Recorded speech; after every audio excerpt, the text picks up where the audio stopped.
anges d'un ordre. Est-ce que vous savez que dans la Bible montre que parmi les anges déchus, il y a eu d'autres qui sont beaucoup plus méchants même que Satan? Qu'est-ce que la parole de Dieu est? La parole de Dieu est créatrice. La parole de Dieu crée. Elle n'invente pas, elle crée. L'invention, c'est le fait qu'on ait fait une nouvelle formule des combinaisons du déjà existant. On a combiné ce qui existe déjà et de là, on a créé une nouvelle matière par la combinaison du déjà existant.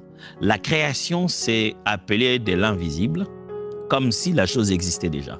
Elle devient visible. La création n'a aucun antécédent, rien qui ne prépare à ça. Et boum, ça y est. La parole de Dieu est créatrice. Psaume 33, le verset 9 le dit très bien. Psaume 33, le verset 9. Car il dit, et la chose arrive, il ordonne, et elle existe. Ça, c'est Dieu. Waouh! J'aime comment le psalmiste présente cette nature de Dieu. Car il dit, et la chose arrive.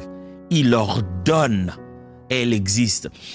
Ce qui existe de la parole de Dieu, il existe par un ordre. Dieu a ordonné. Ça montre le degré de pouvoir qu'il a sur l'existence.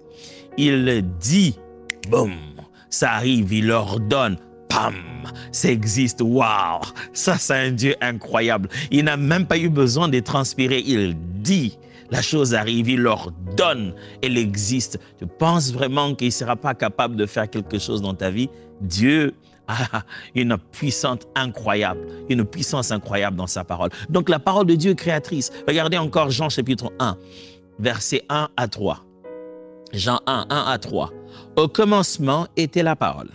Et la parole était avec Dieu, et la parole était Dieu. Elle était au commencement avec Dieu. Toutes choses ont été faites par elle. Et rien de ce qui a été fait n'a été fait sans elle. Ce n'est pas quand vous lisez ce texte, c'est que ça vous dit, mais moi, ça me dit ceci. Toutes choses ont été faites par elle. Au commencement, il n'y a que la parole était avec Dieu, la parole était Dieu, c'est tout. On ne cite plus personne. C'est-à-dire, toute autre chose n'est que création. Il n'y a qu'un seul créateur. Et je répète là, toute autre chose n'est que création. Il n'y a qu'un seul créateur. Un jour, un jeune homme me posait la question qui essayait d'établir de comparaisons d'opposition. Il dit, bon, le monde est toujours comme ça. D'un côté, il y a le bien, il y a le mal. D'un côté, il y a des riches et des pauvres. D'un côté, il y a Dieu, il y a le diable. Je l'ai arrêté tout de suite. J'ai dit, oh, attends. Je ne suis pas d'accord avec cette façon de présenter les choses. Si tu penses que le mal a pour opposer le bien, tu penses que les riches a pour opposer le pauvre, mais ne fais pas ça de Dieu. Dieu n'a pas d'opposé. Opposé veut dire de même grandeur, mais des directions différentes. De même nature, de même capacité, mais des directions contraires. Sont pareils, mais font pas la même chose. Dieu n'a pas de pareil. Il a un comparable. Tu ne peux pas dire que d'un côté, il y a Dieu et d'un côté, il y a le diable. Ça n'a jamais été comme ça. Il n'y a qu'un seul créateur. Tous les restes sont des créatures.